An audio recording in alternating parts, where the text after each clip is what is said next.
Hello guys, welcome to our YouTube channel, and today we are going to learn how to create a SweatCoin account. So let's get started. So in order to create a SweatCoin account, what you have to do is follow some easy steps. First, open up your Play Store, and in search bar you have to search for SweatCoin. After searching for SweatCoin, now what you can do is just simply install this application, which is SweatCoin. Just simply tap on install and then complete this installation process. And after completing the installation process, now what you can do is just simply tap on open and then open up your SweatCoin account.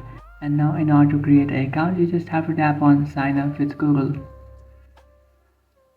And after doing that, now what you can do is just simply select the account that you would like to sign up with. So for example, I'll just select this one, and after selecting it, just simply tap on continue with free.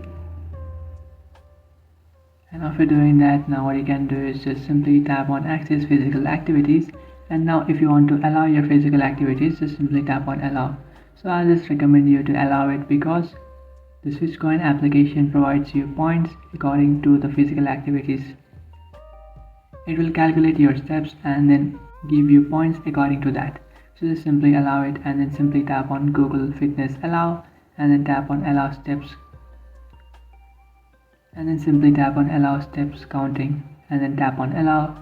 And after allowing all this, now if you just start working, it will start counting the steps and it will give you the steps points. So here you can see guys, 1000 steps generate 1 SweatCoin. So you can easily generate SweatCoin and you can use those gifts to just claim this reward. So if you just tap on the store, you will find the following rewards that you can claim with your SweatCoin. So you can use this application to do that. So that's it guys, this is how to create a SweatCoin account. If you find this video helpful, don't forget to like and subscribe to our channel. If you have any doubts, feel free to comment below. Thanks for watching.